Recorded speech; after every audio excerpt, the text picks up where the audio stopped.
Yang pertama, gangguan neurologis yang menghambat kemampuan mengharmonisasikan ingatan dengan penguatan gerak otot secara otomatis saat menulis biasa disebut gangguan apa? Apakah diskalkulia, disleksia, dysgraphia, auditory and visual processing disorder, atau non-verbal learning gitu ya. Jadi untuk menjawab ke pertanyaan ini ya, apakah itu diskalkulia, disleksia, dysgraphia, auditory and visual processing disorder, atau non-verbal learning, teman-teman harus memahami semuanya gitu ya. Terutama untuk langsung ke kontekstualnya ini ya. Ini artinya gangguan neurologis kesulitan saat menulis, intinya seperti itu. Jadi kalau disleksia itu kesulitan membaca secara teknis ya, atau kesulitan akan kata-kata yang diucapkan dan sulitnya mengubah kata menjadi huruf, ini ya, ini namanya disleksia. Yang kedua adalah dysgraphia, di mana dysgraphia ini kesulitan menulis ya, baik berupa merangkai huruf dalam kata atau membuat kalimat lengkap. Ini urusannya dengan menulis, namanya dysgraphia. Kemudian ada dyskalkulia. Dyskalkulia itu kesulitan menghitung, intinya seperti itu ya, kesulitan menghitung atau memecahkan soal-soal matematika dan mengalami kesulitan menangkap konsep-konsep matematika dasar, bahkan dasarnya saja tidak terlalu bisa. Itu namanya dyskalkulia. Diambil dari kata dasar kalkulus ya, penghitungan gitu ya. Kemudian kalau auditory and visual processing disorder itu apa? Itu sebuah gangguan yang mempengaruhi kemampuan anak untuk memahami bahasa tertulis atau lisan. Ya, ini gangguan ya. Kemudian berikutnya adalah non-verbal learning disability, itu kondisi yang merujuk pada ketidakmampuan anak untuk menggunakan aspek intuitif, pengaturan visual, pengolahan fungsi saat belajar gitu ya. Oke. Jadi kemampuan mengharmonisasikan ingatan dengan penguasaan gerak otot secara otomatis saat menulis, berarti ini gangguan menulis. Gangguan menulis itu jawaban yang tepat adalah dysgraphia.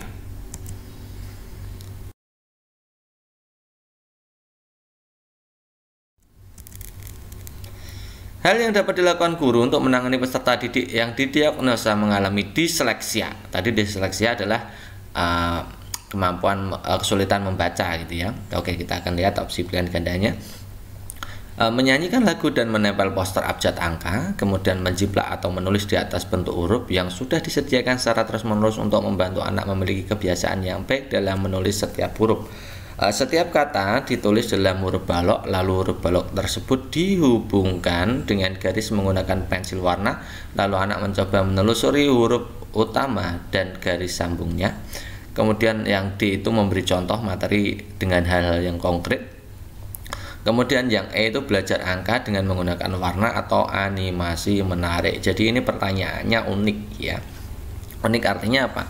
Pilihan gandanya juga teman-teman dilihat di situ, pilihan gandanya juga mengisyaratkan bahwa teman-teman itu harus membedakan antara dyskalkulia, dysgraphia, dan disleksia gitu ya.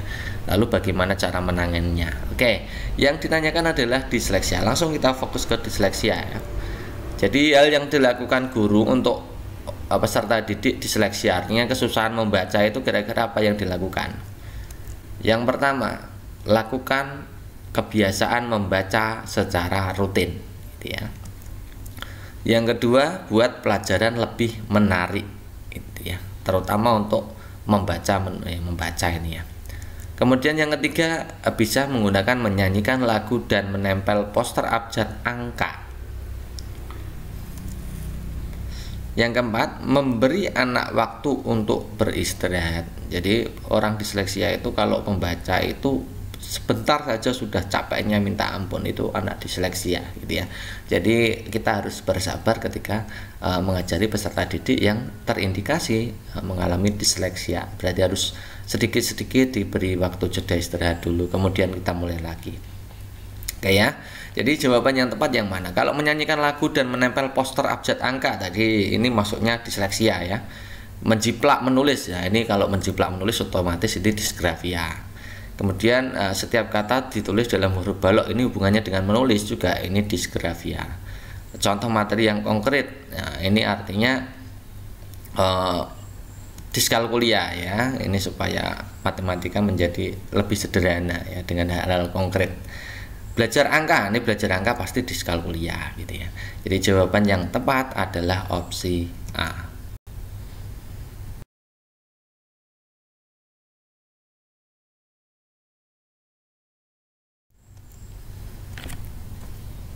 Next berikutnya, perhatikan langkah-langkah berikut. Peserta didik dilatih memegang pensil atau ballpoint dengan benar.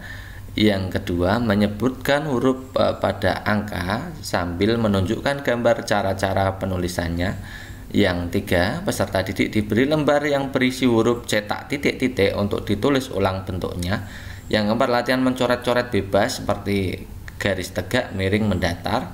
Yang kelima, mencoba menelusuri huruf utama dan garis sambung. Kemudian yang keenam, menjimplak tulisan cetak tipis. Setiap kata ditulis dalam huruf balok, lalu huruf balok tersebut dihubungkan dengan garis menggunakan pensil. Nah, langkah-langkah dalam mengajarkan peserta didik dalam menulis. Nah, ini kata-katanya adalah menulis. Berarti ini condongnya ke disgrafia ya. Jadi ya, bagaimana cara mengajari anak dengan kesulitan menulis ya. Oke, kita akan lihat ya. Jadi yang pertama, ini peserta didik dilatih pegang pensil dulu. Nah, memegang dulu, kemudian mencoret bebas seperti anak-anak TK itu loh teman-teman. Anak TK itu kan biasanya cara pertama itu memegang pensil yang benar dulu. Ya, kemudian baru ya, mencoret bebas, misalkan tegak, miring, mendatar itu ditulis dulu. Kemudian langkah ketiganya itu yang ini teman-teman ya. Langkah tiganya menjuplak tulisan cetak tipis. Jadi dijiplak ada tulisan cetak tipis, disuruh menebali gitu aja dulu. Kemudian menyebutkan huruf pada anak sambil menunjukkan gambar cara menuliskannya. Yang kelima ini nih, peserta didik diberi lembar berisikan huruf, namun cetaknya tidak lagi cetak tipis penuh, tapi cetak tipis dan titik-titik ya, putus-putus gitu ya. Yang keenam adalah setiap kata ditulis huruf balok, lalu huruf balok tersebut dihubungkan dengan garis menggunakan pensil warna gitu ya. Nah, yang ketujuh terakhir adalah mencoba menelusuri huruf utama dan garis sambungnya. Itu nomor 7 terakhir gitu ya.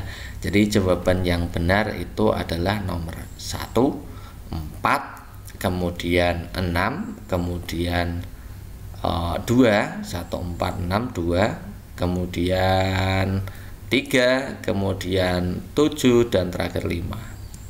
Yang ini yang benar.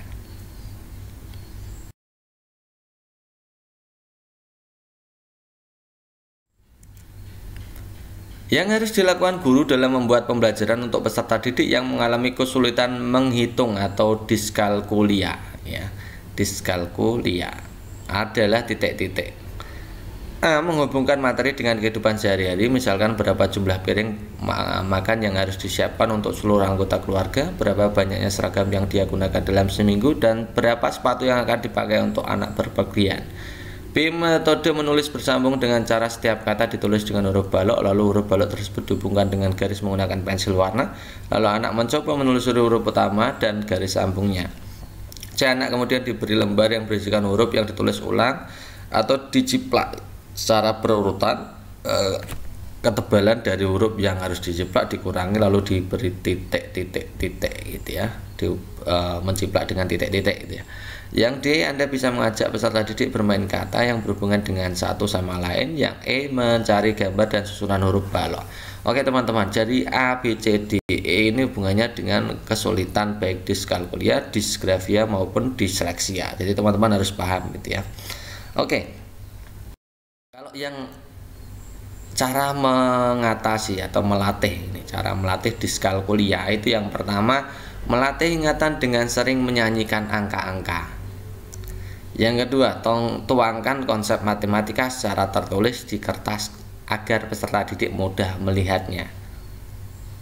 Kemudian visualisasikan konsep matematika yang sulit atau sulit dimengerti melalui gambar. Nah, kemudian praktekkan konsep matematika dengan kehidupan sehari-hari, misalkan berapa jumlah piring makanan yang harus disiapkan untuk seluruh anggota keluarga dan yang lain. Nah, dari situ kita bisa menjawab ya, yang diskalkulia yang mana, yang Metode menulis bersambung dengan cara setiap kata ditulis ini pasti disgrafia ya. Menghubungkan materi dengan kehidupan sehari-hari, misalkan berapa jumlah piring, ini pasti diskalkulia. Anak diberi lembar yang berisikan huruf, ini pasti disgrafia.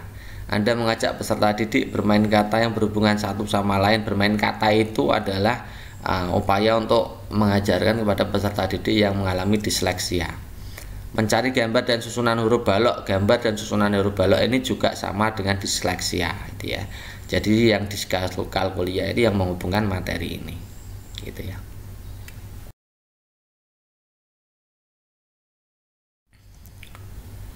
Next, berikutnya ada pertanyaan panjang sekali ya. Ada pertanyaan panjang yang terkait dengan paragraf yang banyak sekali di sini. Coba kita lihat ya, lomba kebersihan kampung. Dalam rangka memperingati Hari Ulang Tahun Republik Indonesia, pemerintah daerah mengadakan kegiatan lomba kebersihan kampung. Kegiatan tersebut diikuti oleh semua warga RT di Kampung Durian. Semua biaya mulai dari peralatan, konsumsi, dan hadiah kegiatan ditanggung oleh panitia kegiatan. RT 5 sangat antusias terhadap kegiatan tersebut. Semua warga memulai kegiatan dengan mengumpulkan sampah bekas. Kemudian setelah itu membersihkan selokan tempat jentik-jentik nyamuk berkembang. Tak berhenti di situ, pada sore harinya mereka menghias kampung dengan slogan kebersihan dan menyediakan bak sampah dan menghiasnya. Kegiatan lomba bersih kampung merupakan kegiatan positif yang perlu dilestarikan. Kegiatan ini dapat menumbuhkan kerukunan antar warga, terpeliharanya kebersihan kampung, juga dapat mencegah berkembangnya wabah demam berdarah. Semua warga desa Kampung Durian sehat dan terhindar dari berbagai penyakit dengan menjaga kebersihan kampung. Pemenang lomba kebersihan pun diumumkan, yaitu RT 4 ya. Saluran air yang bersih dan jernih, di dalam air itu juga ditaruh ikan yang sangat indah dan warna-warni. Penataan tempat sampah ya, tempat sampah yang tepat, penanaman tanaman hias yang membuat asri RT 4. Karena kegiatan kebersihan ini dilakukan setiap tahun dan menjadi kebiasaan warga dalam memelihara kebersihan, maka desa ini pun menjadi percontohan bagi kampung lain. Kampung Durian menjadi percontohan sebagai kampung bersih, indah, sehat, dan asri, atau bisa disingkat Kampung Bisa. Lalu ada pertanyaan begini. Nah, berdasarkan teks di atas, paragraf kedua termasuk jenis paragraf. Jadi nanti kalau ada soal seperti ini ya teman-teman, itu usahakan dibaca dulu soalnya gitu ya, jangan dibaca paragrafnya dulu gitu ya. Oke, kita yang paragraf 2 kita sunting di sini ya. Jadi RT 5 sangat antusias terhadap kegiatan tersebut. Semua warga mulai kegiatan dengan mengumpulkan sampah bekas dan seterusnya itu ya. Itu apakah masuk di narasi, persuasi, deskripsi, argumentasi, atau eksposisi? Nah, teman-teman harus memahami kelima-lima ini ya. Baik narasi itu apa, persuasi itu apa, deskripsi itu apa, argumentasi itu apa, eksposisi itu apa. Ya. Ini kemudian teman-teman harus melihat itu ciri-cirinya apa. Ini dilihat ini ya, ciri-cirinya ini ada. Kemudian setelah itu, kemudian pada sore harinya gitu ya. Ini pada paragraf ini menandakan bahwa urutan kegiatan atau urutan peristiwa atau urutan kejadian gitu ya. Nanti masuknya di narasi, persuasi, deskripsi, argumentasi, atau eksposisi kan gitu. Oke, kalau paragraf narasi itu paragraf yang menceritakan urutan kejadian. Kalau paragraf eksposisi itu paragraf yang bersifat informasi atau pengetahuan secara ringkas, jelas, padat, dan menarik untuk dibaca, bersifat fakta-fakta gitu ya.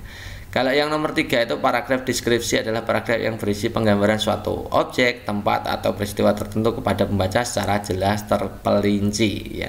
Ada unsur inderanya, panca inderanya yang melihat atau mendengar, suasananya bagaimana gitu ya. Kalau paragraf argumentasi adalah paragraf yang berisi kalimat menguatkan suatu pendapat, ada pendapatnya baru dikuatkan dengan fakta-fakta yang ada gitu ya. Kalau persuasi itu ajakan atau bujukan gitu ya. Yang eksplanasi itu teks yang berisi proses mengapa dan bagaimana peristiwa itu terjadi, hubungannya dengan sebab akibat teman-teman ya. Oke, kembali ke teks bacaan. Ayo kita coba analisa masing-masing dari teks ini ya. Kita lihat yang teks 1. Dalam rangka memperingati HUT RI, pemerintah daerah mengadakan kegiatan lomba kebersihan kampung. Ini kan berisi tentang informasi ya. Kegiatan tersebut diikuti oleh warga RT di Kampung Durian. Ini juga informasi. Semua biaya mulai dari peralatan, konsumsi dan hadiah kegiatan ditanggung oleh panitia. Ini juga informasi. Ya, ini fakta, semuanya fakta dan ini informasi, itu berisi informasi atau teks informatif. Teks informatif maka ini disebut teks eksposisi. Tidak ada pendapatnya sama sekali kan di situ. Ini hanya kayak teks berita. Teks berita itu termasuk teks eksposisi. Ya, tidak ada pendapat di situ. Tapi berisi fakta-fakta dirangkai, kemudian itu namanya teks eksposisi. Kemudian yang paragraf kedua coba kita analisa. RT 5 sangat antusias terhadap kegiatan tersebut. Oke, semua warga memulai kegiatan. Nah, ini ada memulai kegiatan. Awalnya itu mengumpulkan sampah, kemudian membersihkan selokan. Itu berarti awalnya mengumpulkan sampah, kemudian membersihkan selokan, kemudian sorenya adalah menghias kampung. Jadi ini ada urutan peristiwa di situ kan ya. Ada urutan kejadiannya. Maka ini disebut teks persuasi. Teks narasi, bukan teks persuasi ya, teks narasi. Kemudian kegiatan lomba bersih kampung merupakan kegiatan positif yang perlu dilestarikan. Coba. Kegiatan lomba bersih kampung merupakan kegiatan positif yang perlu dilestarikan. Ini informasi atau pendapat? Ya, ini adalah pendapat ya teman-teman. Kegiatan positif yang perlu dilestarikan. Kegiatan ini dapat menumbuhkan kerukunan antar warga, terpeliharanya kampung, kebersihan kampung. Ya, ini fakta-fakta sebagai penguat pendapat gitu ya. Kemudian semua warga desa kampung sehat, terhindar dari berbagai penyakit. Ini juga pendapat itu tadi ya, penguasaan fakta itu ya. Jadi ini adalah argumentasi. Kalau dimulai dari pendapat, kemudian ada penjelas-penjelas dari pendapat tersebut sebagai bukti, maka itu namanya teks argumentasi. Kemudian berikutnya, pemenang lomba kebersihan pun diumumkan, yaitu warga RT 4. Saluran air yang bersih dan jernih, ya, air jernih. Di dalam air itu juga ditaruh ikan yang sangat indah. Berarti kita itu diminta untuk mengamati di situ ya, menggunakan indera mata ya. Saluran airnya bersih jernih, di dalam air itu ada ikan, jadi indah sekali gitu ya. Berarti indera penglihatan kita dipaksa untuk fokus ke teks ini gitu ya. Kemudian penataan tempat, penanaman tanaman hias, ini semuanya dengan menggunakan indera gitu ya. Kita bisa melihatnya gambaran suasana di RT 4 itu seperti apa. Maka ini namanya teks deskripsi. Karena kegiatan kebersihan ini dilakukan setiap tahun dan menjadi kebiasaan warga dalam memelihara kebersihan, maka desa ini pun menjadi percontohan bagi kampung lain. Kampung Durian menjadi percontohan. Nah, ini coba teman-teman. Ini ada ini kan soal ini adalah kampung ini menjadi kampung percontohan, intinya kan gitu kan. Ide utamanya. Kampung ini menjadi kampung percontohan. Nah, Mengapa kampung ini menjadi kampung percontohan? Karena sering menggunakan kegiatan kebersihan di lingkungan di setiap tahunnya. Jadi ini ada sebab akibatnya, ya. Jadi apa dan mengapa hal itu terjadi, maka ini namanya adalah teks eksplanasi, itu ya. Jadi kalau teks itu menyebutkan atau mengisyaratkan di situ ada terjadi sebab akibat atau apa dan mengapa hal itu bisa terjadi, itu namanya teks eksplanasi. Ya, jadi kita sudah memahami ini ya. Jadi paragraf kedua tadi adalah teks narasi yang berisi rangkaian urutan kejadian. Nah, ini jadi ini teks narasi.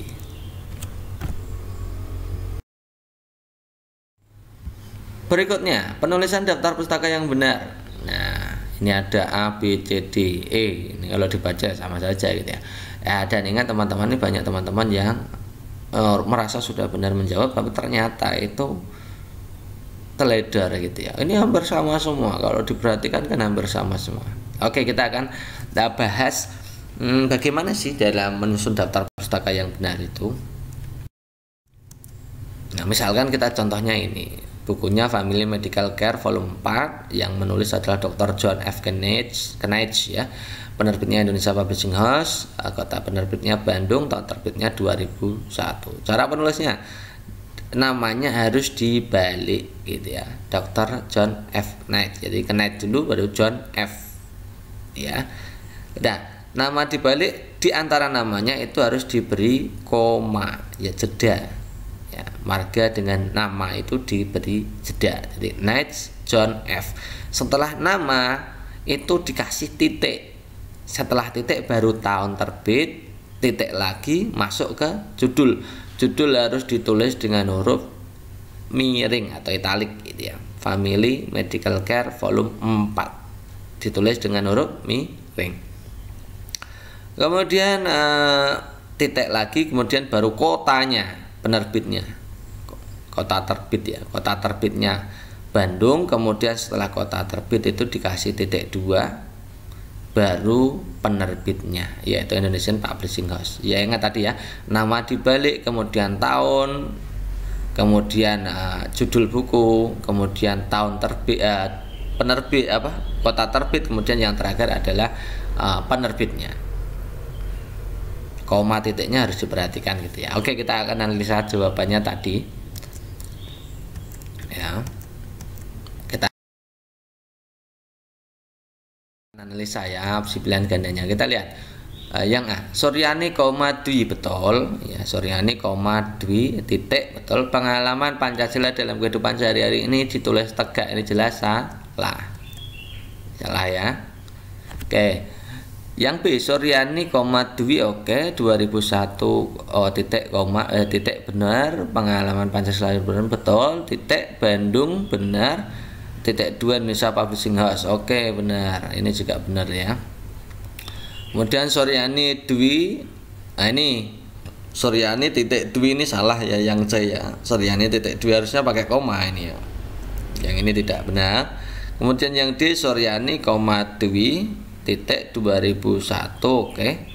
Pengalaman Pancasila kehidupan sehari-hari, koma ada ini, koma ini pakainya harusnya ini titik ya teman-teman ya, bukan koma ya. Kemudian yang E, Suryani, Dwi, benar. Titik 2001 pengalaman Pancasila kehidupan sehari-hari, betul. Titik, betul. Indonesia Publishing House. Kemudian Bandung ini salah ya, harusnya Bandung dulu, kota terbit dulu baru penerbit. Jadi ini salah. Jadi jawaban yang tepat adalah opsi B.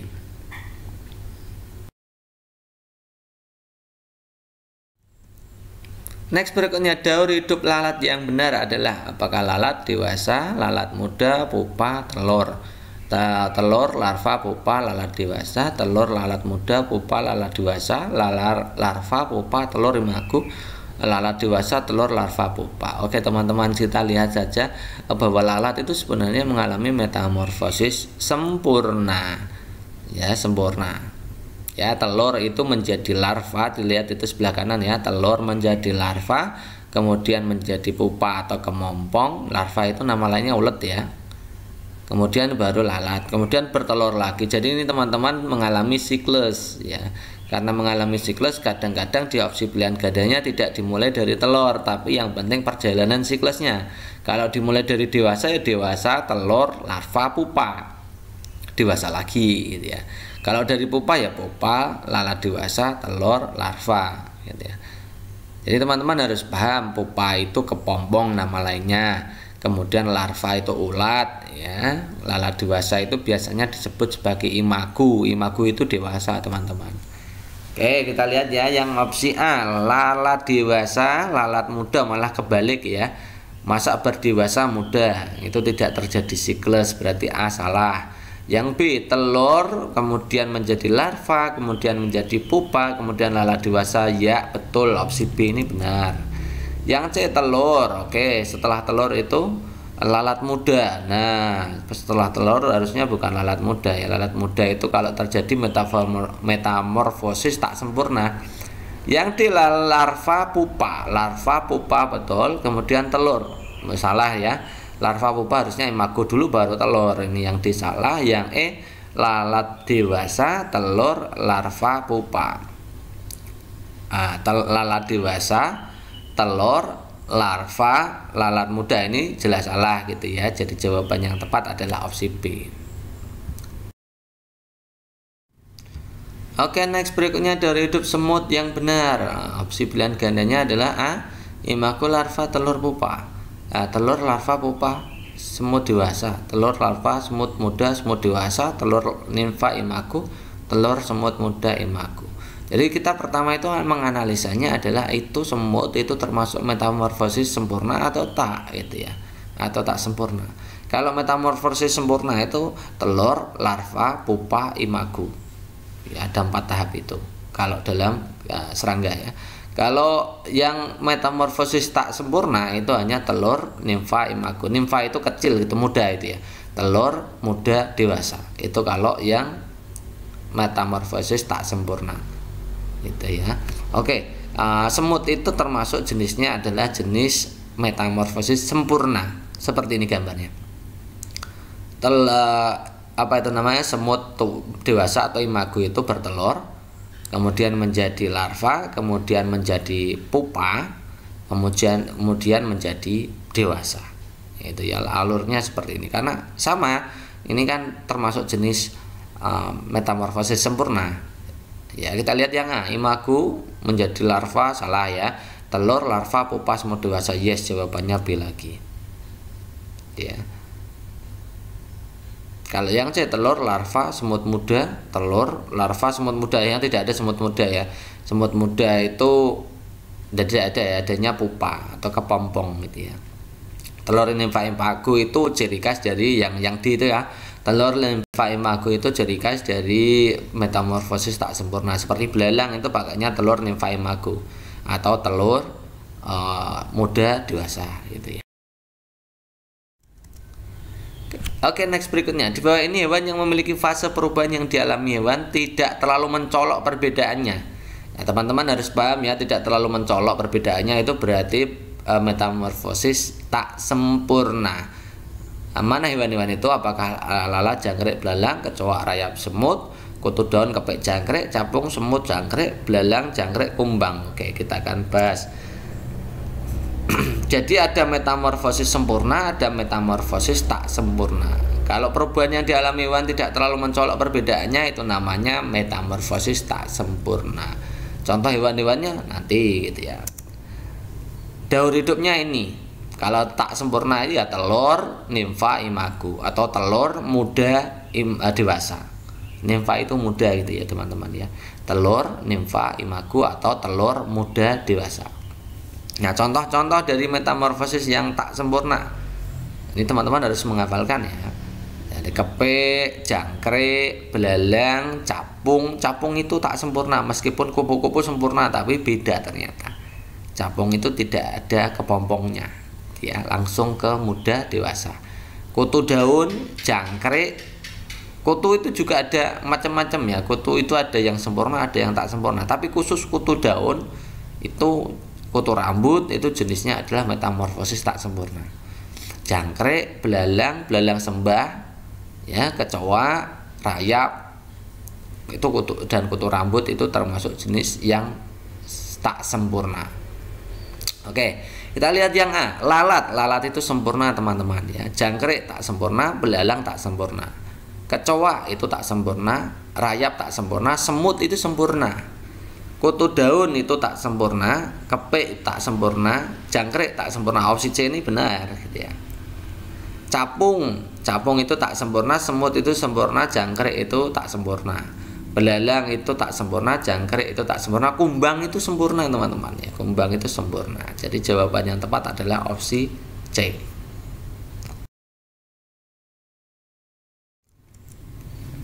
Perubahan energi yang terjadi pada penggunaan panel surya. Panel surya ini adalah yang digunakan dalam pembangkit listrik tenaga surya.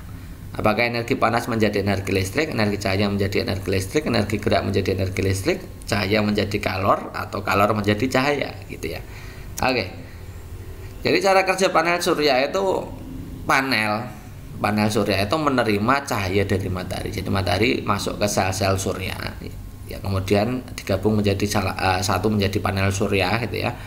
Terjadinya listrik, jadi mengubah antara cahaya matahari menjadi listrik gitu ya. Nah, ini ya, mengubah cahaya matahari menjadi listrik. Jadi jawaban yang tepat adalah opsi B. Panel surya merupakan jenis energi terbarukan yang ramah lingkungan. Panel surya dikatakan sebagai sumber energi ramah lingkungan, artinya adalah Jadi definisi dari ramah lingkungan itu apa gitu ya. A. Meminimalisir bahaya pada ekosistem lingkungan. B. Mudah diperoleh dari lingkungan, memperbaiki kerusakan alam dan lingkungan, menjaga lingkungan tetap bersih, dapat diperbarui dan tidak akan habis karena penggunaan. Jadi teman-teman kalau ada soal-soal seperti ini teman-teman apa ya itu namanya ceknya ya. Ramah lingkungan itu artinya apa? Ramah. Ya ramah gitu, kalau orang ramah pasti tidak menyakiti gitu ya. Ya tidak membuat bahaya orang lain, itu namanya ramah gitu ya. Jadi jawaban kalau yang ramah lingkungan itu yang paling tepat adalah yang A. Meminimalisir bahaya pada ekosistem lingkungan. Sebagai upaya mencari energi alternatif untuk membangkitkan listrik, energi matahari sudah dimulai digunakan. Alternatif pada kalimat ini memiliki arti ya. Energi alternatif itu artinya apa alternatif itu? Ya ini terkait bahasa Indonesia ya. Apakah menambah, apakah lain, atau pemelihara, atau pengganti, atau sumber energi alternatif. Ya ini nanti kalau teman-teman masukkan di situ semua ya benar.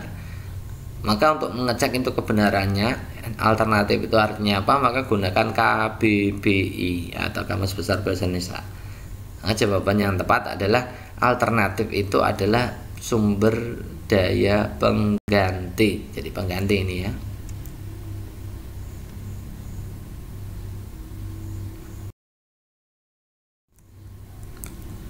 Next berikutnya, perhatikan alat panel surya berikut. Ada baterai, aki, inverter, sel surya, charge controller, televisi, panel.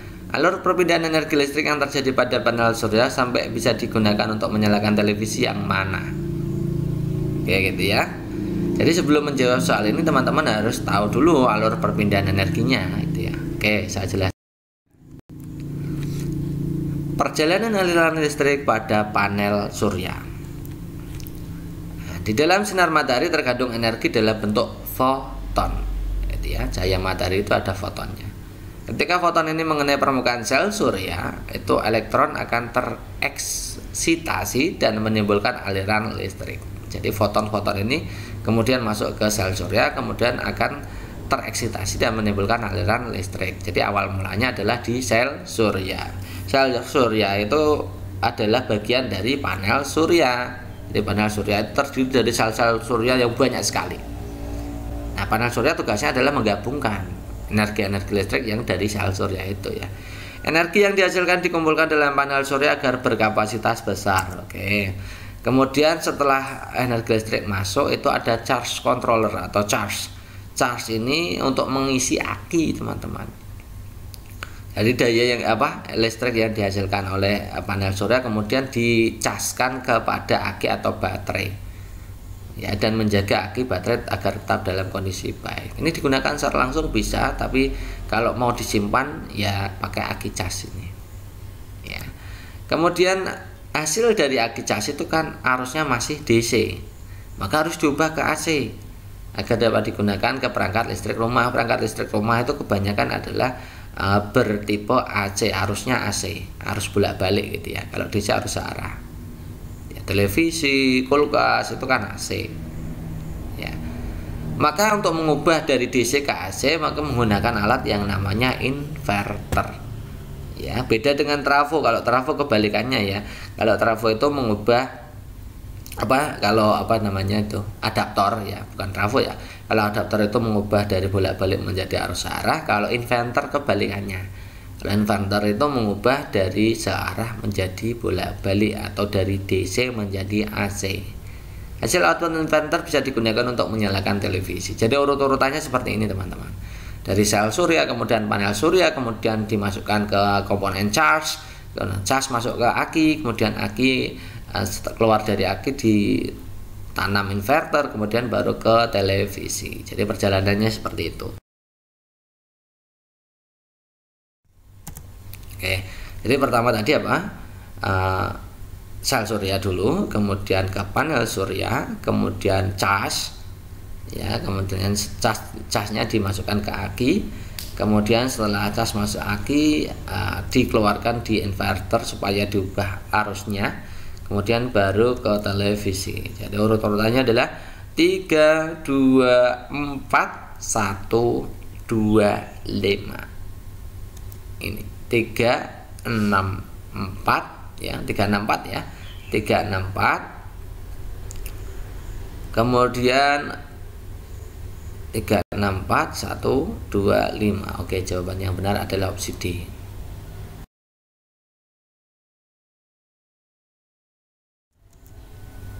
Tahapan perubahan energi yang terjadi pada PLTA, pembangkit listrik tenaga air, bukan angin gitu ya, air. Apakah potensial energi kinetik, energi listrik, energi kinetik, energi potensial, energi listrik, dan seterusnya itu. Nanti teman-teman akan dibikin pusing dengan kata-kata seperti ini. So, kita langsung saja tentang PLTA itu bagaimana skema mengerjakan skema langkah-langkah dalam pembangkit listrik tenaga air itu. Yang pertama itu sebenarnya PLTA itu ada bendungannya dulu. Jadi air itu dibendung supaya menghasilkan energi potensial yang tinggi gitu ya. Air ditampung dulu atau dibendung dulu gitu ya, supaya ada energi potensial. Semakin tinggi bendungan, energi potensialnya semakin besar. Itu intinya seperti itu. Oke, kemudian setelah dibendung, dialirkan ke pipa-pipa. Nah, proses pengaliran ke pipa-pipa ini berarti airnya itu mengalir. Terjadilah energi kinetik atau energi gerak. Gitu ya. Energi kinetik tersebut kemudian digunakan untuk menggerakkan turbin generator ya, untuk menggerakkan generator listrik, maka nanti timbullah namanya energi listrik. Jadi perubahan energinya dari energi potensial, energi kinetik, kemudian energi listrik. Jawaban yang tepat adalah opsi A.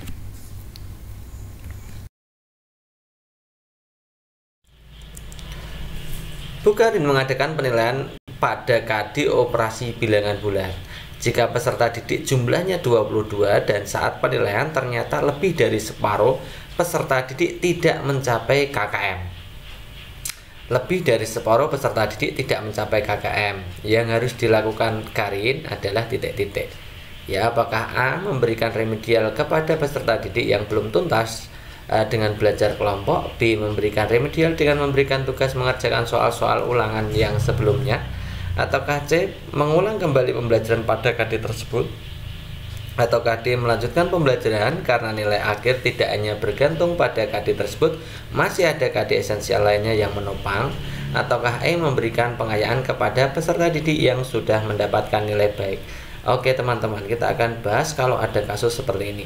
Ini punya murid 22, kemudian lebih dari separuh ya, lebih dari separuh itu berarti lebih dari 11 ya.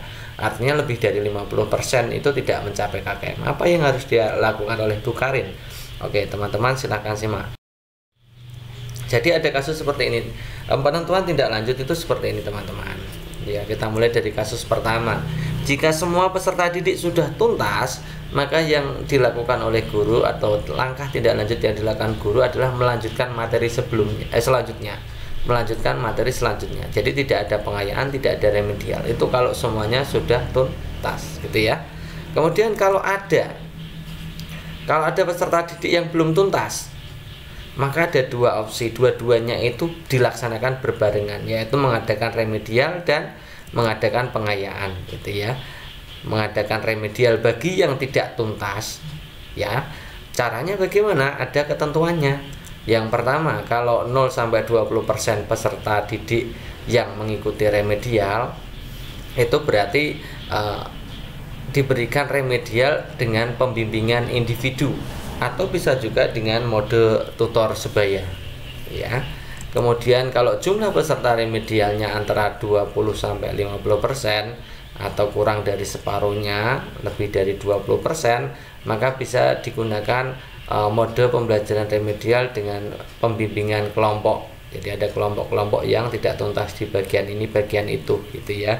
Kemudian kalau jumlah peserta remedinya di atas 50% atau lebih dari separuhnya, maka semuanya harus dilakukan pembelajaran ulang. Ya, pembelajaran ulang dengan media dan metode tentunya yang berbeda. Artinya media, metode yang kemarin digunakan itu berarti tidak efektif dipakai, gitu ya. Itu intinya kalau diadakan remedial, gitu ya. Nah, bagi peserta didik yang sudah tuntas, itu diadakan pengayaan materi, gitu ya, yang memiliki tingkat kesulitan lebih tinggi atau bisa dengan proyek ya, supaya bisa terlatih berkolaborasi dan menyelesaikan suatu permasalahan atau proyek tertentu.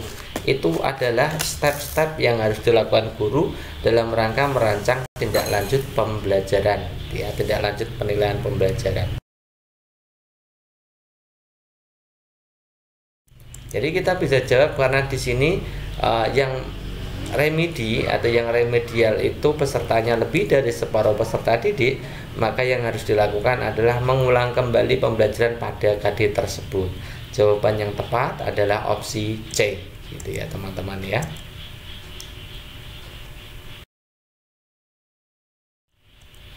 Berikutnya, urutan langkah pembelajaran. Di situ ada memberikan apersepsi materi, menyampaikan tujuan pembelajaran, melakukan refleksi pembelajaran, meminta peserta didik mendiskusikan topik, guru menjelaskan secara singkat materi.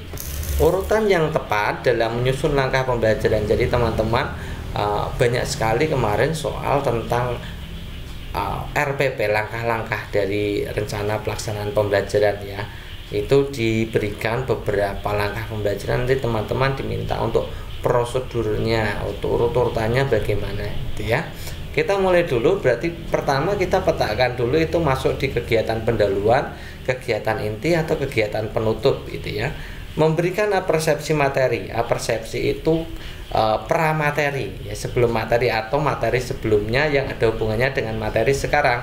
Jadi ini kegiatan apersepsi materi itu otomatis masuk di kegiatan pendahuluan ya, atau kegiatan pendahuluan gitu ya. Kemudian menyampaikan tujuan pembelajaran itu juga pendahuluan. Melakukan refleksi pembelajaran itu kegiatan penutup teman-teman ya, kegiatan penutup.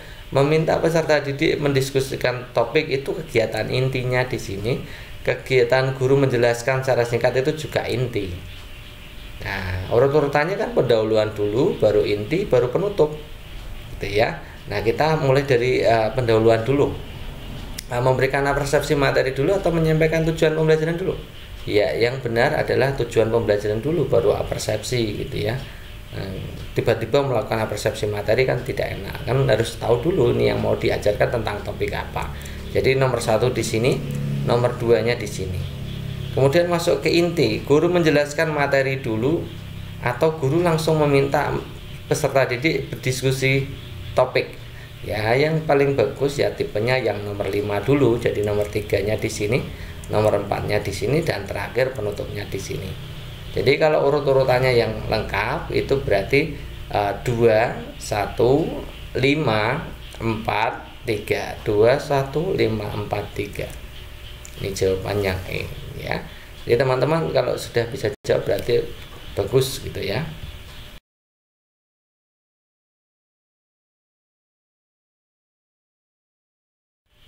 Berikutnya, urutan pertempuran melawan penjajah. Di situ tersedia 4 pertempuran. Yang pertama pertempuran Ambarawa, agresi militer 2, pertempuran Surabaya, atau perlawanan Batavia. Urutan peristiwa yang tepat, perang melawan penjajah dalam mempertahankan kemerdekaan.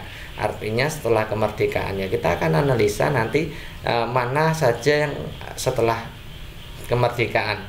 Yang jelas untuk perlawanan Batavia, Batavia itu Jakarta ya.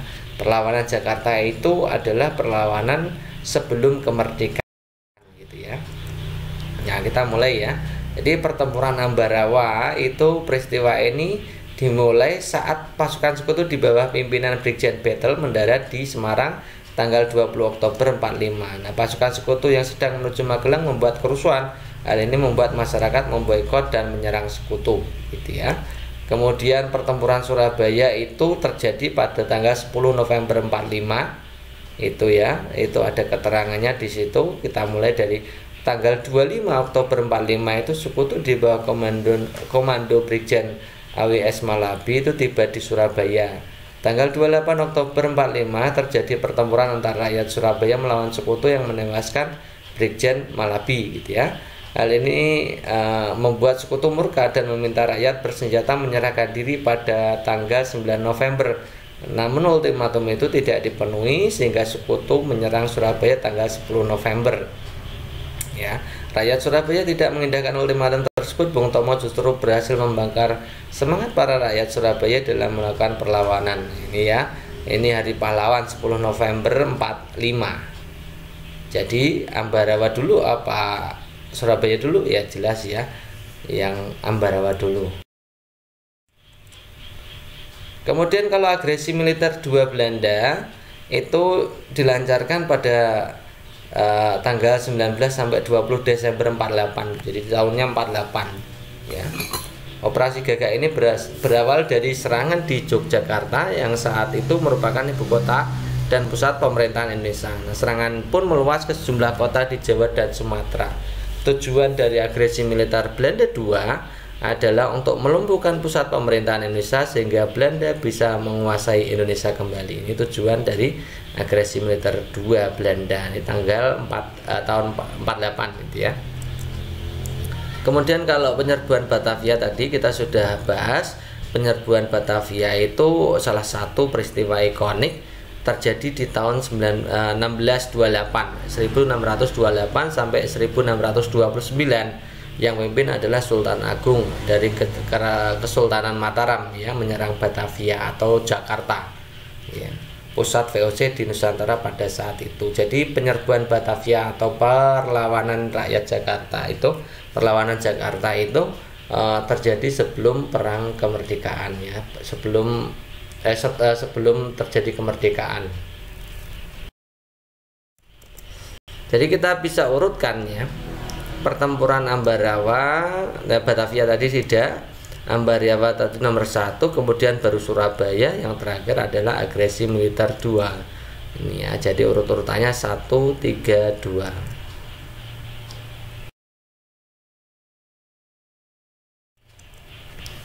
Perhatikan gambar, di situ ada gambar anak kecil yang sedang menulis huruf itu R, kemudian S-nya terbalik, T-nya bagus, O-nya bagus, V-nya bagus, W-nya bagus, tapi di situ menulisnya agak turun gitu ya, agak turun. Nah, dari gambar merupakan salah satu kesulitan siswa atau kelainan siswa, yaitu apakah disleksia, dysgraphia, dyscalculia, auditory and visual processing disorder, atau non-verbal learning disability. Nah, kita bahas ulang gitu ya.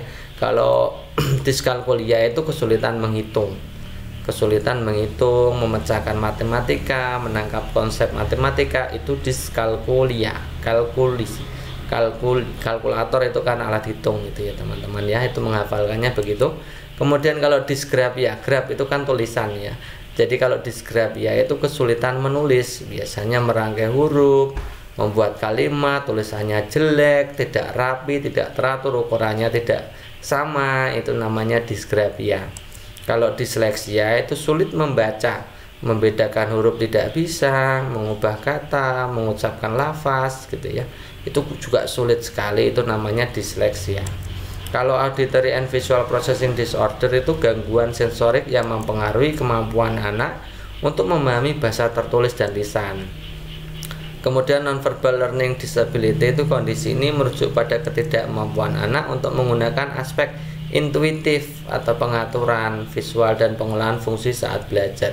Nah, kalau pada gambar itu jelas anak menulis dan tulisannya tidak rapi, jelek gitu ya, tidak pas gitu ya, maka itu pasti bisa dipastikan bahwa itu adalah termasuk kesulitan anak yang disebut dysgraphia gitu ya.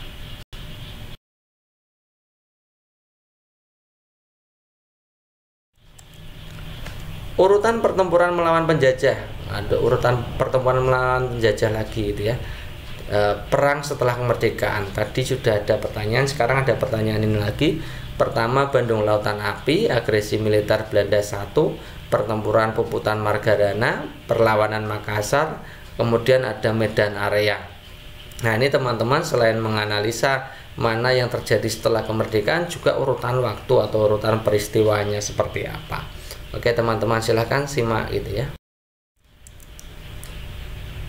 Jadi pertempuran Puputan Margarana itu terjadi di tahun 46, 20 November 46 gitu ya. Terjadi di Bali, melibatkan TKR Divisi Sunda Kecil di bawah pimpinan Kolonel I Gusti Ngurah Rai ya, dengan pasukan Belanda yang ingin menguasai wilayah Bali. Nah, pasukan I Gusti Ngurah Rai berhasil memojokkan Belanda, namun Belanda yang terdesak segera memanggil bala bantuan. Nah, I Gusti Ngurah Rai beserta segenap pasukannya terus memaksa bertahan hingga titik darah penghabisan. Nah, titik darah penghabisan inilah yang namanya Puputan ya. Nah, akhirnya mereka harus gugur gitu ya.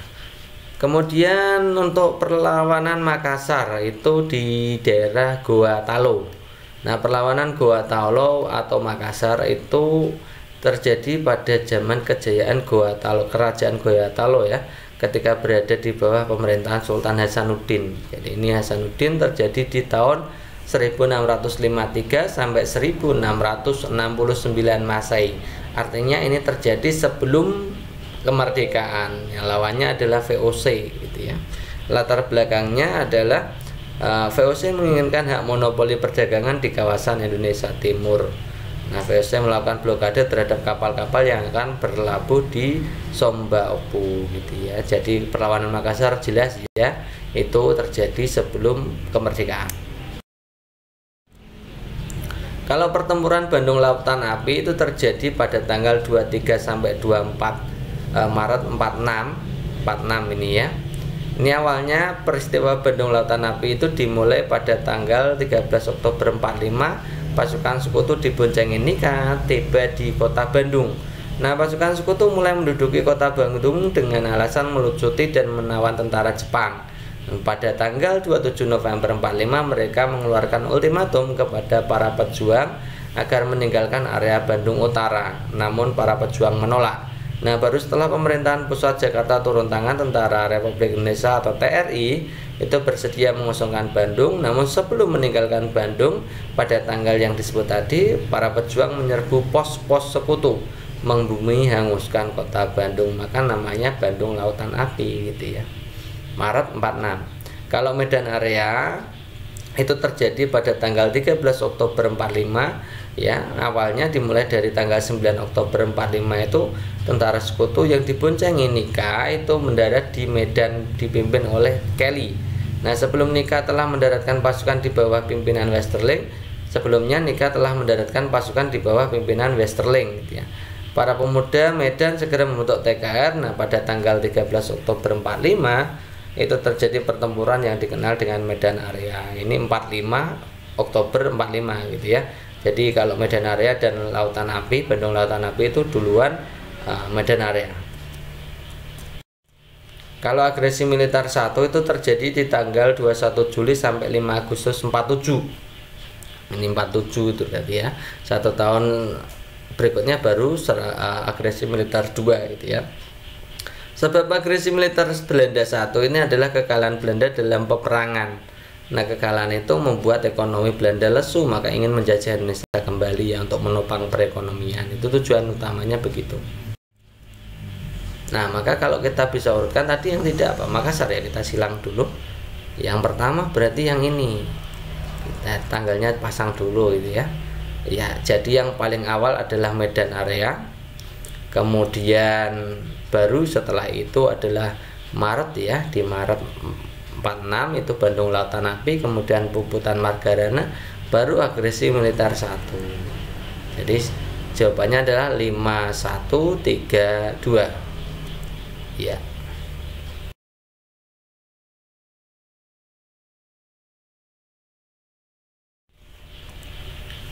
Perhatikan gambar, di situ ada gambar anak kecil yang sedang menghitung gitu ya. Yang sedang menghitung, kepalanya sampai pusing, itu ditaruh di board gitu ya. Dari gambar merupakan salah satu kesulitan siswa, yaitu apakah disleksia, dysgraphia, dyscalculia, auditory and visual processing disorder, atau non-verbal learning disability. Nah, kemarin tadi ya kita baru bahas itu ya. Kalau dyscalculia kesulitan menghitung, dysgraphia kesulitan menulis, disleksia itu kesulitan membaca. Kalau auditory and processing disorder itu gangguan sensorik. Kalau non-verbal learning and disability itu merujuk pada ketidakmampuan anak untuk aspek intuitif, pengaturan visual, pengolahan fungsi saat belajar. Jadi kalau dalam gambar itu jelas, yaitu tentang matematika, berarti pasti diskalkulia.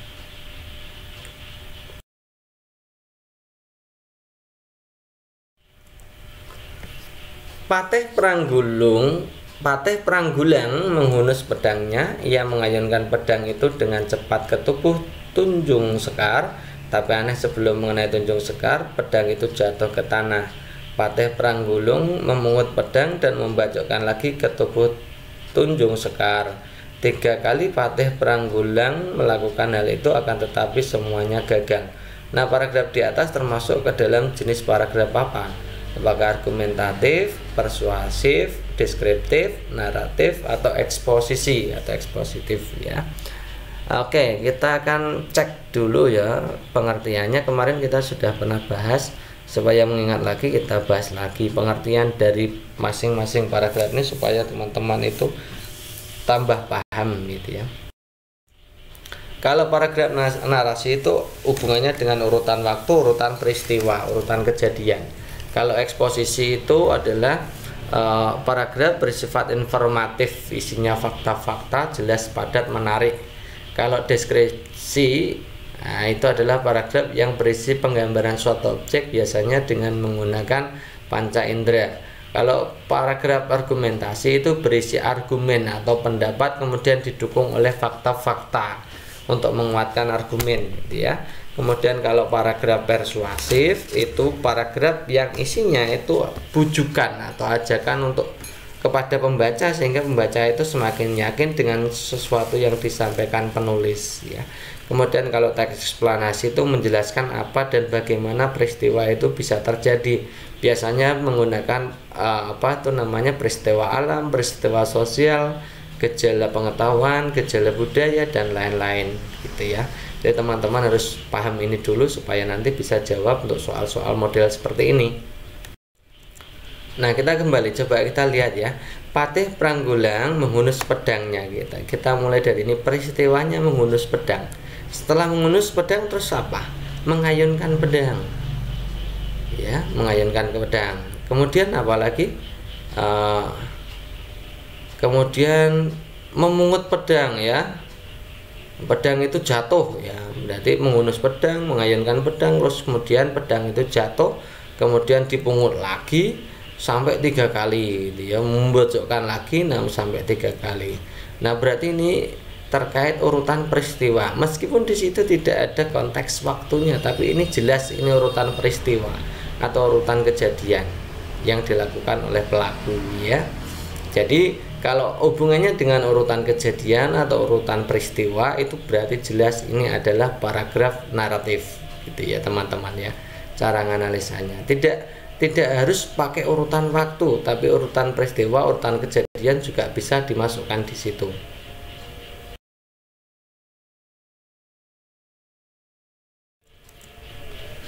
Mengutamakan kepentingan umum di atas kepentingan pribadi adalah wujud pengamalan sila Pancasila yang bergambar. Itu ada kepala banteng, bintang, rantai, pohon beringin, dan padi dan kapas. Ya, jadi kita harus menganalisa dulu, mengutamakan kepentingan umum di atas kepentingan pribadi itu termasuk sila berapa. Kemudian baru dihubungkan dengan gambarnya yang apa gitu ya. Kalau masalah gambar, saya kira teman-teman sebagai guru juga harusnya tahu kalau banteng itu sila 4, bintang sila 1, rantai sila 2, kemudian pohon beringin itu sila 3, dan padi dan kapas itu sila 5 gitu ya, pasti tahu ya teman-teman ya.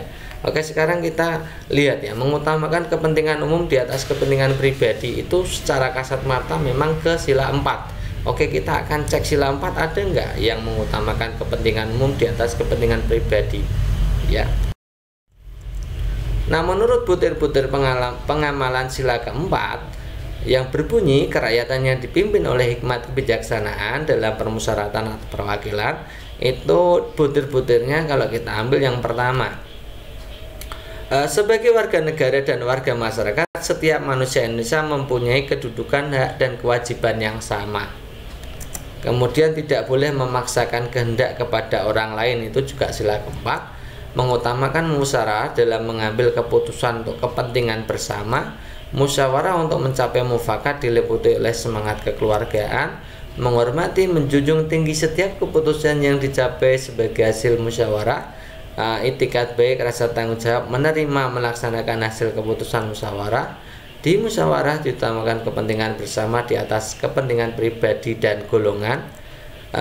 Musyawarah dilakukan dengan akal sehat dan sesuai dengan hati nurani yang luhur.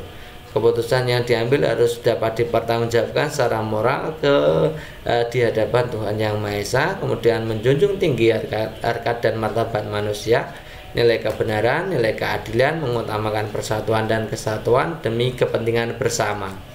10. Memberikan kepercayaan kepada wakil-wakil yang dipercaya untuk melaksanakan permusyawaratan.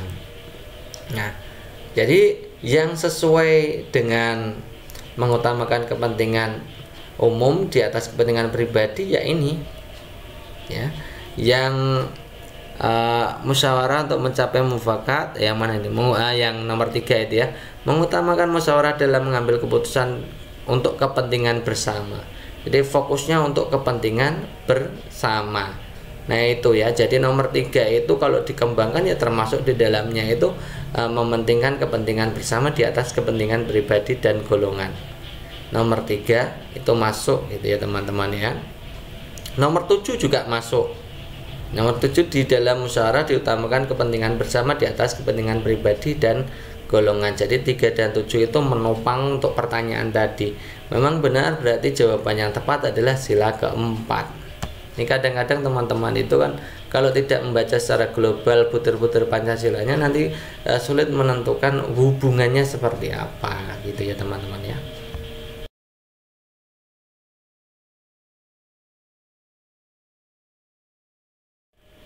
So jawabannya berarti A gitu ya, sila keempat. Gambarnya adalah gambar kepala banteng. Kemudian ada pertanyaan ini tentang bagaimana menulis daftar pustaka. Di situ judulnya adalah Membina Remaja, pengarangnya J.S. Badudu, kemudian penerbitnya Pustaka Prima, tahun terbit tahun 2000, kota terbitnya di Bandung. Penulisan daftar pustaka yang benar adalah titik-titik. Ini saya kira teman-teman juga sudah banyak yang tahu ya. Kita mulai lagi untuk mengingat-ingat lagi kalau memang lupa atau teman-teman yang baru bergabung biar bisa jawab juga gitu ya. Bagi teman-teman yang sudah bisa tinggal pilih gitu ya. Oh berarti nanti kalau benar ya berarti teman-teman sudah menguasai. Yang pertama tentang aturan menulis nama. Ya yang paling depan sendiri itu harus nama. Ya nama yang dipakai nama marga dulu baru namanya gitu ya. Nah kalau JS Badudu ditulisnya maka harusnya dibalik ya, Badudu JS gitu ya. Jadi kalau yang opsi B dan C itu kurang tepat gitu ya. Oke, tinggal opsi A, D, E kan gitu caranya jawab gitu aja. B, C silang aja gitu ya. Kemudian setelah nama maka tahun terbit ya. Semuanya sudah menggunakan tahun terbit, oke. Kemudian setelah tahun terbit itu adalah judul. Judulnya harus ditulis italik atau miring gitu ya. Jadi kalau yang opsi opsi E ya, opsi E itu kan ditulis tegak ya, maka ini salah gitu ya. Kemudian yang nomor 4 itu baru kota terbitnya. Yang terakhir baru penerbitnya. Jadi yang paling terakhir itu penerbit, kota terbit itu nomor 4 gitu ya. Oh berarti yang D ini jelas salah ya. Kan harusnya Bandung dulu baru penerbitnya gitu ya. Jawaban yang tepat adalah opsi A.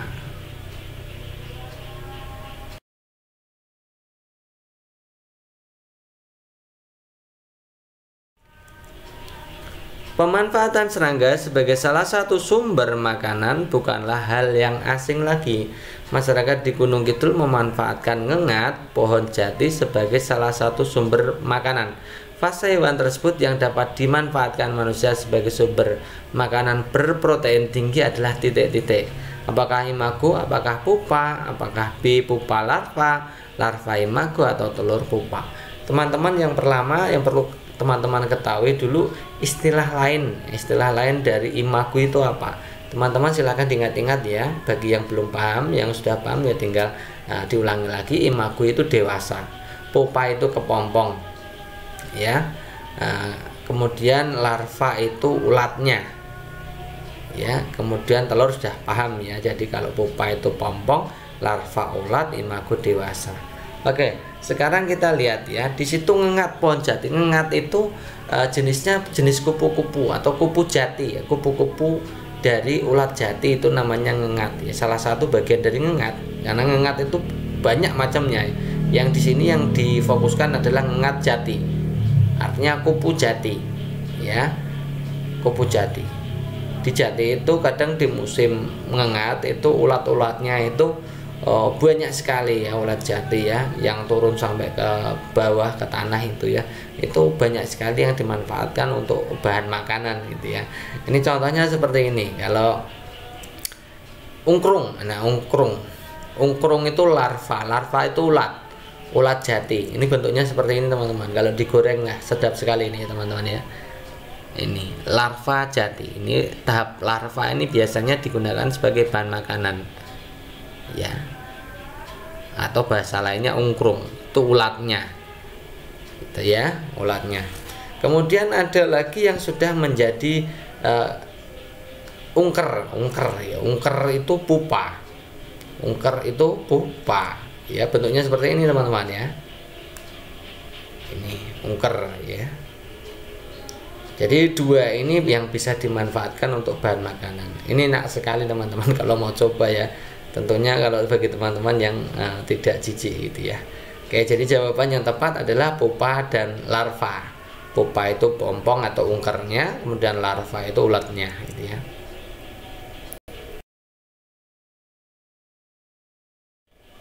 Oke, next berikutnya, hewan yang mempunyai tahapan daur seperti lalat.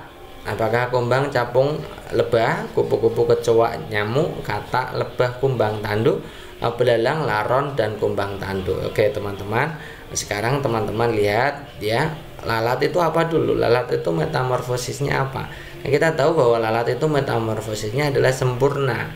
Ada larva, ada pupa, ada telur, larva, pupa, imago ya. Jadi lalat itu mengalami metamorfosis sempurna. Yang lain, hewan yang lain yang mengalami metamorfosis sempurna ya katak, lebah, kumbang tanduk ya, macam-macam ya, nyamuk ya, nyamuk juga, kemudian tawon ya, kupu-kupu gitu ya. Ya, sekarang kita akan cari, kita akan analisa mana-mana saja yang hewan yang ada di opsi pilihan gandanya. Kalau kumbang saja bukan kumbang tanduk, itu metamorfosisnya adalah metamorfosis tak sempurna karena bentuknya hanya larva, nimfa, imago. Jadi ini bukan, capung juga bukan ya, lebah ya, kupu-kupu itu ya, itu sempurna, kecoa tidak ya, nyamuk iya, katak iya, lebah iya, kumbang tanduk iya. Jadi opsi C ini semuanya masuk. Belalang itu jelas tidak, laron juga tidak, kumbang tanduk iya. Jadi jawaban yang tepat ya opsi C gitu ya teman-teman ya.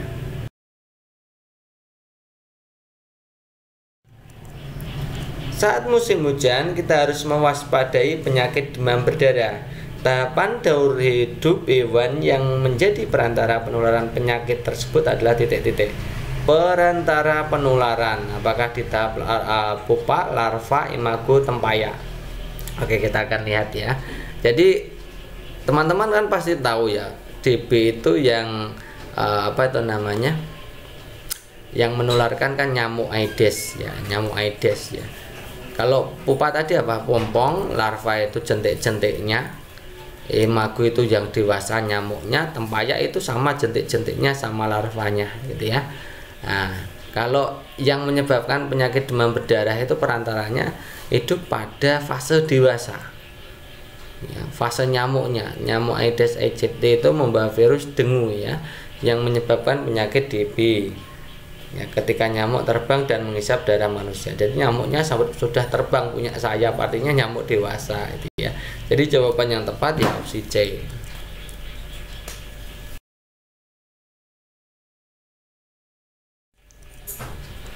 Beberapa siswa mengalami gangguan pencernaan karena jajanan di kantin. Setelah diamati banyak lalat yang berterbangan di kantin sekolah. Tahapan daur hidup lalat yang dapat mengakibatkan peristiwa tersebut adalah larva, telur, pupa, imago. Ya, yang berbahaya itu intinya ya, mengakibatkan gangguan pencernaan. Ya tentu saja kalau lalat itu pasti di fase dewasanya ya teman-teman, karena lalat itu kan suka hinggap di tempat-tempat kotor, gitu ya. Tempat-tempat kotor, sampah, kemudian masuk di jajanan menyebabkan siswa mengalami gangguan pencernaan. Jadi lalat dewasa. Nah, tadi lalat dewasa itu berarti yang opsi D. Salah satu tahapan daur hidup laron dapat merugikan pengrajin kayu karena memakan kayu sehingga menyebabkan kayu keropos. Tahapan dalam daur hidup laron yang merusak kayu dan cara yang tepat untuk membasminya adalah titik-titik. Apakah A. Nimfa dengan cara mengolesi kayu menggunakan herbisida kimia berdosis tinggi? Apakah B. Nimfa dengan cara menempatkan kayu di ruang yang cukup sinar matahari? Imago dengan cara mengolesi kayu menggunakan herbisida kimia? Imago dengan cara menempatkan kayu di ruang yang cukup sinar matahari. Ini berarti kita diminta untuk analisa. Nah, soal-soal seperti ini yang sering keluar teman-teman, menganalisa. Ya, kita harus tahu dulu itu si laron, laron itu yang merusak kayu itu fasenya apa? Oh, laron itu sebenarnya adalah rayap teman-teman. Jadi modelnya seperti ini ya. Rayap itu siklusnya dari telur, dilihat itu telur itu kemudian jadi laron kecil atau nimfa ya. Nimfa itu macam-macam, ada yang bekerja, ada prajurit, ada fertil gitu ya. Kemudian setelah nimfa baru imago atau laron dewasa. Ya, jadi fasenya telur, larva, pupa, telur, nimfa, imago. Telur, nimfa, imago. Telur, kecil, besar, gitu saja. Jadi siklus hidup rayap atau laron ini jenisnya adalah metamorfosis tak sempurna, gitu ya. Nah, yang merusak itu tahapan yang sini, nimfanya ini. Ya, rayapnya ini yang berbahaya. Kalau laron sih tidak berbahaya, yang berbahaya rayapnya ini. Ya, tahapan nimfa pada laron itu memakan berbagai jenis kayu yang diletakkan di tempat lembab. Nah, karena dia sukanya di tempat lembab, maka cara mengatasinya ya apa yang dia tidak suka, yaitu diletakkan di tempat yang kering gitu ya. Jadi jawaban yang tepat, jadi jawaban yang tepat ya jawaban yang B gitu ya. Perhatikan langkah fotosintesis berikut. Energi sinar matahari tersebut akan mengubah air menjadi oksigen dan hidrogen. Oksigen dilepaskan ke udara melalui stomata. Karbon dioksida di udara masuk ke dalam tumbuhan melalui stomata. Air masuk ke daun melalui akar tumbuhan yang disalurkan oleh batang. Hidrogen yang dihasilkan digabungkan dengan karbon dioksida untuk menghasilkan zat makanan bagi tumbuhan. Sinar matahari jatuh ke permukaan daun dan ditangkap oleh klorofil. Jadi kalau kita urut-urutannya ya dimulai dari awalnya yang dibutuhkan oleh kegiatan fotosintesis atau proses fotosintesis itu apa? Bahan yang diperlukan untuk proses fotosintesis kan karbon dioksida dan air. Jadi karbon dioksida dan air itu diangkut dulu ya. Berarti harusnya urutan pertamanya ada di mana ini? Karbon dioksida dulu ya, boleh karbon dioksida dulu ya. Jadi ini nomor 1 gitu ya. Kemudian air ini nomor 2.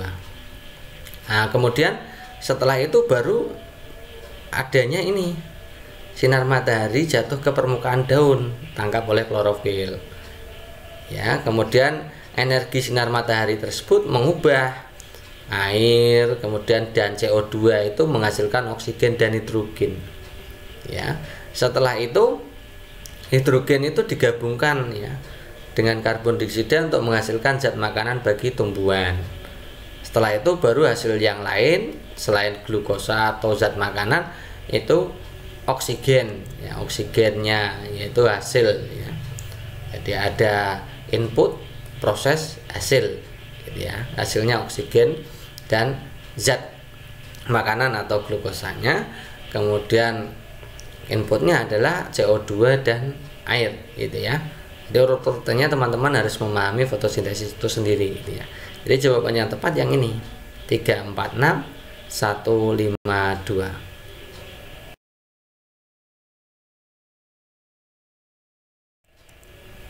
Kegiatan yang menunjukkan gaya dapat mengubah arah gerak benda adalah titik-titik. Menendang bola, bola bergerak maju. Menendang bola kan ada gaya ya, gaya ke depan ya misalkan ya. Gaya ke depan, bola bergerak maju, juga depan ke depan semua ya. Berubahnya di mana? Ini dua-duanya ke depan kan? Jadi tidak ada perubahan gaya. Ya, perubahan arah gaya tidak ada. Kemudian melempar bola ke tembok, melempar bola ke tembok itu misalkan temboknya di depannya ya, berarti ini gaya ke depan melemparnya. Bola memantul, dan kegiatan memantul ini mengubah arah gayanya. Bola kan berbalik, jadi arah gayanya berubah. Jadi opsi B itu merubah arah gaya. Kalau petinju memukul, lawan menghindar, itu lawannya tadi diam, kemudian ketika mau dipukul menghindar, itu berarti dia menjadi bergerak. Menangkap bola, bola berhenti, itu berarti bergerak menjadi diam. Yang A tadi berarti bisa dikategorikan kalau menendang bola, bola bergerak maju, itu ya mengubah benda diam menjadi bergerak. Diam menjadi bergerak ya. Yang mengubah arah gerak benda berarti jawabannya adalah opsi B.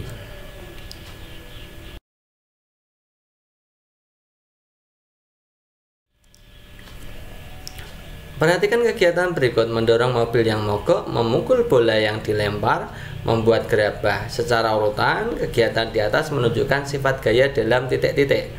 Ini ada mengubah bentuk, mengubah arah, membuat benda diam menjadi bergerak, dan seterusnya. Langsung saja kita analisa ya supaya ini cepat.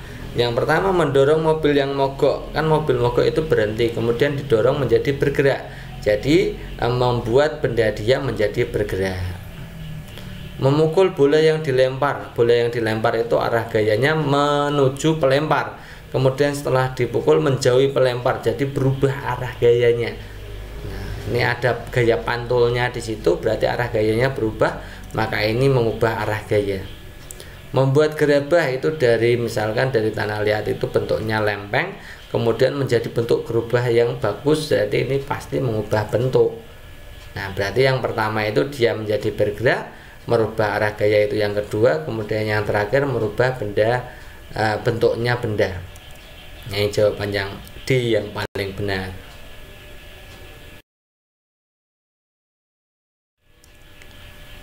Pasangan yang tepat antara kegiatan dan pengaruh gaya pada benda ya.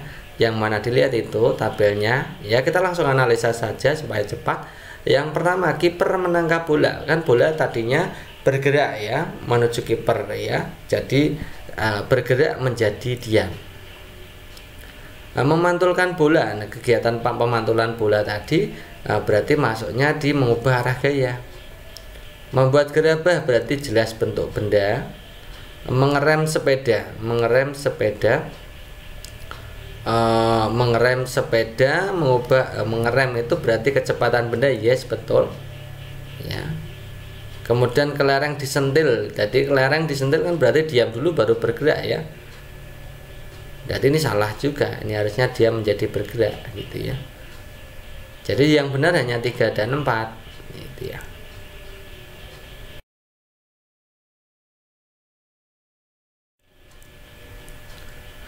Peristiwa yang menunjukkan bahwa gaya dapat mengubah bentuk benda. Langsung kita analisa. Kaleng penyok itu jelas bentuk benda.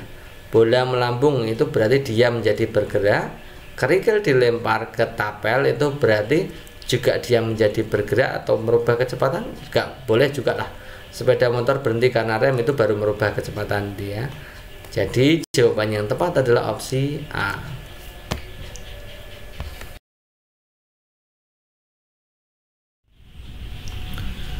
Next berikutnya, kebun Pak Joni berbentuk persegi panjang, luasnya 576 meter.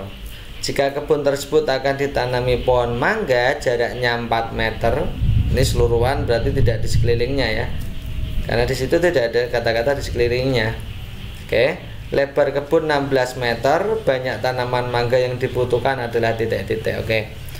Di situ yang diketahui luas, kemudian akan ditanami mangga, masing-masing jaraknya 4 meter gitu ya. Lebarnya kebun 16 K. Jadi kita punya luas itu kan panjang kali lebar ya kan. Berarti kita bisa menghitung panjangnya. 576 sama dengan panjang kali lebar. Lebarnya tadi kan 16 ya. Gini kan. Ya, jadi 576 itu panjang kali 16. Maka panjangnya kan tinggal 576, kita bagi 16, ketemulah 36 meter. Oh, jadi panjangnya 36 meter, lebarnya 16. Gitu ya. Kalau keseluruhan itu ditanami dengan mangga, jaraknya 4 meter. Kemarin kita sudah memberikan rumus gitu ya.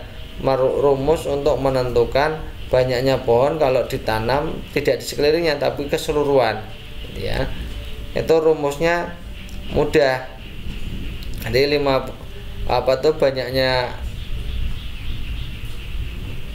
banyaknya mangga atau banyaknya itu rumusnya tinggal panjang dibagi jarak ditambah 1 dikalikan lebar dibagi jarak tambah 1 ya. Panjang dibagi jarak tambah 1, lebar dibagi jarak tambah 1, karena di situ bentuknya persegi panjang. Kalau bentuknya persegi ya, sisi bagi jarak tambah 1 dikalikan sisi tambah jarak bagi jarak ditambah 1. Itu rumus bakunya begini teman-teman gitu ya. Jadi kita bisa hitung 36, tadi panjangnya 36 ya, 36 bagi jaraknya 4 tambah 1, lebarnya 16 kita bagi dengan 4, jaraknya kan 4, jadi tambah 1. 36 dibagi 4 itu 9 tambah 1 10 ya, 9 tambah 1 16 bagi 4 4 gitu ya. Kemudian 9 tambah 1 10, 4 tambah 1 5, jadi 10 kali 5 50 pohon. Jadi jawaban yang tepat ya 50 pohon. Jawaban yang tepat opsi B.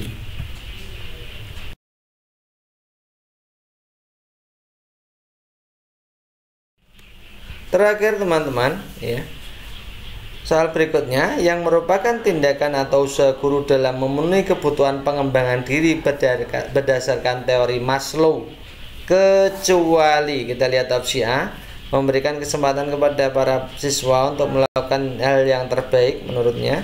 Yang B, memberikan kebebasan kepada siswa untuk menggali dan menjelajahi kemampuan dan potensi yang dimilikinya. Yang C, menciptakan pembelajaran yang bermakna dikaitkan dengan kehidupan nyata. Yang D, mengembangkan pengetahuan baru berdasarkan latar pengetahuan yang dimiliki siswanya. Yang E, melibatkan siswa dalam proyek yang merangsang kreativitas siswa. Oke teman-teman, di situ kebutuhan menurut Maslow kan ada 5 step gitu ya. Teman-teman bisa dari fisiologi, kemudian kasih sayang, kemudian harga diri, kemudian dan seterusnya gitu ya teman-teman. Ada 5 step itu. Teman-teman perlu menghafalkan, itu banyak menghafalkan di video yang lalu. Teman-teman bisa buka lagi video yang lalu, kemudian dipahami benar-benar nanti, karena memang banyak keluar tentang teori Maslow, Holt juga, itu silakan teman-teman dihafalkan. Oke ya. Jadi untuk kali ini yang ditanyakan untuk teori Maslow-nya adalah tentang pengembangan diri. Nah, pengembangan diri itu bahasa lainnya adalah aktualisasi diri. Ya, kegiatan aktualisasi diri apa saja yang bisa dilakukan guru untuk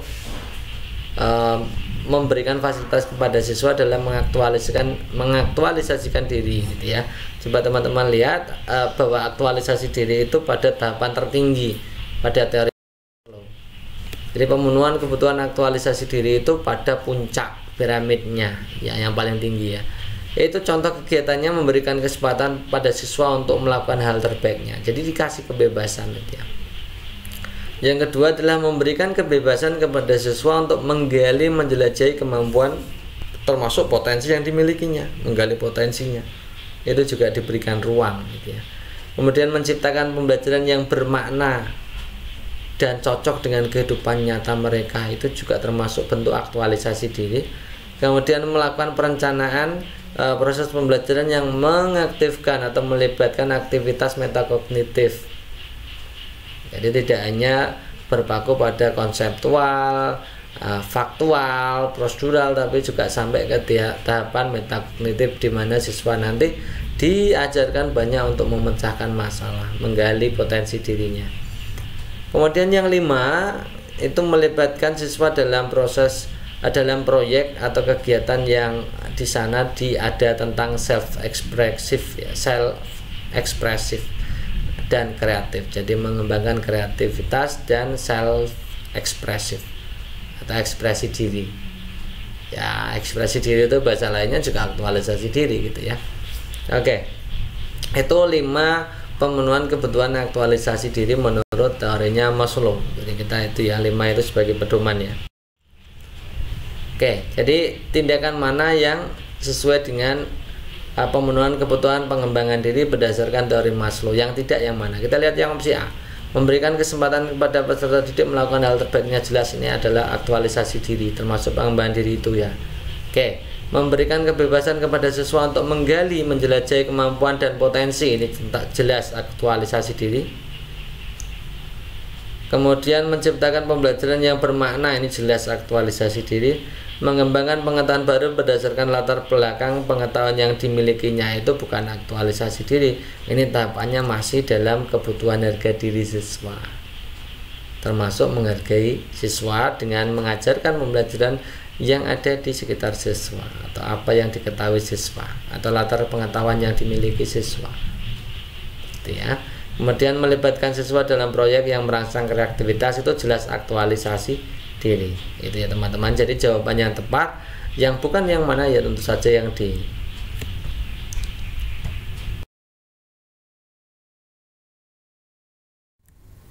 Oke, itu dulu teman-teman. Terima kasih atas perhatiannya. Semoga dengan pembelajaran kali ini menambah khasanah pengetahuan teman-teman gitu ya, tentang soal-soal FR. Bagi teman-teman yang mau curhat untuk soal FR, mau dibahas gitu ya, silahkan taruh di kolom komentar, kita akan rangkumnya nanti ya. Jadi kemudian kita akan membuat simulasi soalnya kira-kira seperti apa. Cukup sekian. Assalamualaikum warahmatullahi wabarakatuh.